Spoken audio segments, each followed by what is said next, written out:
In this video, we are going to study about drug use in the treatment of heart failure. Congestive cardiac failure क्या होता है? हमारा heart जो होता है वो हमारा unable to provide adequate blood supply to meet the body oxygen demand. Heart हमारा एडिक्वेट ब्लड सप्लाई नहीं कर पाता है, जिसकी वजह से हमारे बॉडी की ऑक्सीजन डिमांड पूरी फुलफिल हो सके। जो पंपिंग एबिलिटी होती है हार्ट की वो रिड्यूस हो जाती है और हमारा कार्डियक आउटपुट डिक्रीज हो जाता है, जिसकी वजह से क्या होता है, हमारा वेंट्रिकल्स कंप्लीटली एम्प्टी नहीं हो सकते। उसकी वजह से हमारा वेनस प्रेशर इंक्रीज हो जाएगा पल्मोनरी और सिस्टमिक सर्कुलेशन में। जो हमारा इजेक्शन फ्रैक्शन होता है वो डिक्रीज हो जाता है और इसकी वजह से क्या होता है, हमारा टेकिकार्डिया हो जाता है, पल्मोनरी एंड पेरिफेरल एडीमा हो जाएगा, डिसिप्निया हो जाएगा और हमारा exercise tolerance with liver and heart enlargement होने की चांसेस होती हैं। फिर हम इसके कंपनसेटरी मैकेनिज्म में क्या होता है, हमारा स्टिमुलेशन हो जाता है ऑफ सिंपैथेटिक सिस्टम का, रेनिन एंजियोटेंसिन सिस्टम का और हमारा एट्रियल नेट्रीयूरेटिक पेप्टाइड हमारे रिलीज होते हैं, जो कि हमारे हेल्प करते हैं इन मेंटेनिंग कार्डियक आउटपुट। हमारा मेन एम क्या होता है कंजेस्टिव कार्डियक फेलियर के ट्रीटमेंट का, कि हम रिड्यूस कर सकें morbidity and mortality by restoring cardiac output and relieving congestion. इसमें हम ड्रग्स यूज़ करते हैं डायूरेटिक्स, जैसे कि फ्रूसेमाइड, ब्यूमेटानाइट, स्पाइरोनोलैक्टोन और एप्लिरिनॉन। वेसोडाइलेटर्स यूज़ करते हैं हम। इसमें कुछ आर्टीरियल डायलेटर होते हैं हमारे, जैसे हाइड्रोलाजीन। वेनस डायलेटर होते हैं हमारे ऑर्गेनिक नाइट्रेट्स। आर्टीरियोरल और वेनस डायलेटर होते हैं हमारे ACE inhibitor, angiotensin receptor blocker, sodium nitroprusside, prazosin और calcium channel blocker. Positive inotropic drug हम यूज़ करते हैं इसमें, जैसे कार्डियोग्लाइकोसाइड, डिगॉक्सिन और digitoxin, beta adrenergic agonist, dopamine, phosphodiesterase inhibitor, newer inotropes और कुछ अदर ड्रग्स यूज़ करते हैं हम इसमें, जैसे बीटा एड्रीनर्जिक ब्लॉकर और न्यूवर ड्रग्स हैं हमारी इवाब्राडीन, यूलैरिटाइड और हमारे सीरेलैक्सिन। सबसे पहले हम इसमें बात करते हैं लूप डायूरेटिक्स की, जैसे कि हमारी है फ्रूसेमाइड। ये हमारी फर्स्ट लाइन ड्रग होती है of in congestive cardiac failure. ये इंक्रीज कर देती है हमारा सॉल्ट और वाटर एक्सक्रीशन को और ब्लड वॉल्यूम को हमारी रिड्यूस कर देती है, जिसकी वजह से हमारा प्री लोड और वेनस प्रेशर रिड्यूस हो जाएगा और हमारा कार्डियक परफॉर्मेंस इंक्रीज हो जाएगा और एडीमा रिलीव हो जाएगा और हमारा एफोर्ड होगा, रैपिड सिम्प्टोमेटिक रिलीफ हमें मिल जाएगा बॉडी में। कुछ हमारे डिसएडवांटेज होते हैं लूप डायूरेटिक्स के, कि अगर हम लॉन्ग टर्म डायूरेटिक थेरेपी देंगे तो उससे हमारा हाइपोकैलीमिया हो सकता है। ये हमारे रेनिन एंजियोटेंसिन सिस्टम को एक्टिवेट करती है, जिसकी वजह से हमारे डेलीटीरियस इफेक्ट होता है हमारा कार्डियोवास्कुलर सिस्टम पे। हमारा रेजिस्टेंस डेवलप हो सकता है ऑन प्रोलॉन्ग यूज़, और अगर हम इसको नहीं स्टॉप करेंगे तो इसका progression heart failure and only suppress the symptoms. ये हमारे हार्ट फेलियर को स्टॉप नहीं करती है, हमारे सिर्फ सिम्टम्स को सप्रेस करती है। तो इसलिए the current recommendation in mild heart failure is diuretics for short period and when required. फिर हमारी कुछ पोटेशियम स्पेयरिंग डायूरेटिक्स होती हैं, जैसे स्पाइरोनोलैक्टोन। ये हमारी एल्डोस्टेरॉन एंटागोनिस्ट होती हैं। स्पाइरोनोलैक्टोन हमारी वीक डायूरेटिक होती है और ये हमारे उन पेशेंट में बेनिफिट देती है हमें, जैसे कि हार्ट फेलियर है जिनमें, because it antagonize the effect of aldosterone including raised plasma volume and preload.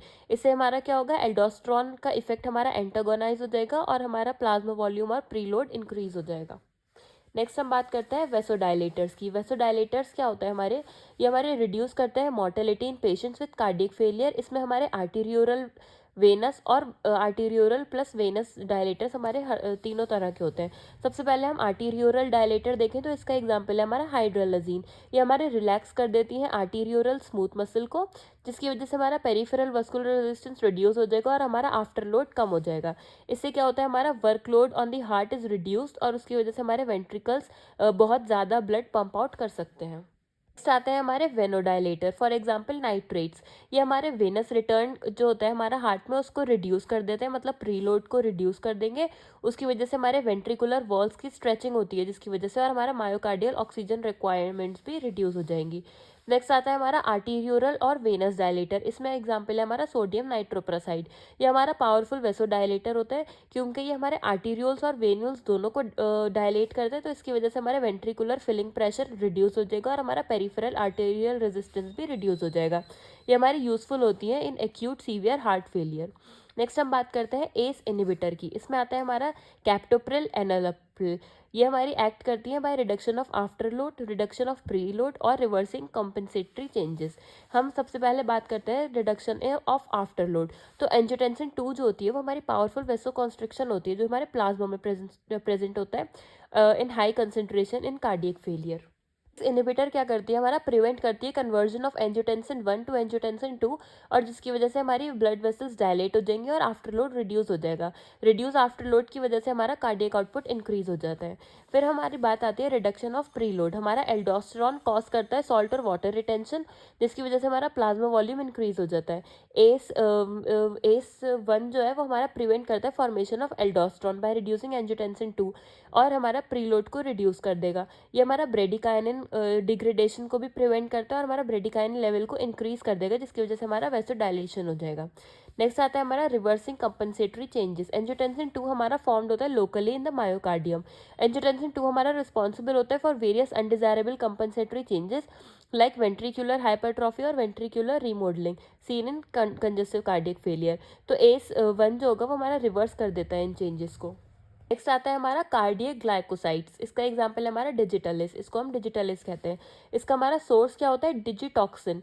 हम ऑब्टेन करते हैं फ्रॉम डिजिटलिस पर्प्यूरा और from the leaves of digitalis lanata. ये हमारे डिजिटॉक्सिन और डिगॉक्सिन हमारे डिराइव होते हैं फ्रॉम डिजिटलिस लेनाटा। इसको हम कार्डियक ग्लाइकोसाइड्स कहते हैं, लेकिन हम डिगॉक्सिन भी कहते हैं। डिगॉक्सिन जो है वो हमारी ग्लाइकोसाइड है which is use clinically because it is favourable pharmacokinetic property. जो हमारा वर्ड है डिजिटलिस, उसका मतलब होता है कार्डियक ग्लाइकोसाइड। हम इसके फार्माकोलॉजिकल एक्शंस की बात करें तो हमारे इसके कार्डियक फार्माकोलॉजिकल एक्शंस क्या होते हैं, हमारे प्राइमरी एक्शन होते हैं इसके पॉजिटिव आइनोट्रोपिक इफेक्ट, मतलब ये फोर्स ऑफ कॉन्ट्रैक्शन इंक्रीज करता है, जिसकी वजह से स्ट्रोक वॉल्यूम और कार्डियक आउटपुट इंक्रीज हो जाता है। कार्डियोटोनिक इफेक्ट होता है हमारा, ये resting tension in myocardial fibre हमारा इंक्रीज हो जाता है। हमारा कोरोनरी सर्कुलेशन इंक्रीज हो जाता है due to increase cardiac output. Blood pressure पे हमारा कोई सिग्निफिकेंस इफेक्ट नहीं होता है, हमारी पल्स इंक्रीज हो सकती है। नेक्स्ट हम बात करते हैं एक्स्ट्रा कार्डियक एक्शंस की। तो किडनी में हमारा डायूरेसिस हो सकता है which relieve oedema in congestive cardiac failure patient. Central nervous system पे हाई डोजेज हमारे स्टिमुलेट करती हैं सेंट्रल नर्वस सिस्टम को और रिजल्ट करती है नॉजिया एंड वॉमिटिंग। इसमें हमारा मैकेनिज्म ऑफ एक्शन क्या होता है, हमारा कार्डियक ग्लाइकोसाइड इनहिबिट कर देता है सोडियम पंप को इन कार्डियक सेल, जिसकी वजह से हमारा इंट्रासेलुलर सोडियम का एक्यूमुलेशन हो जाता है।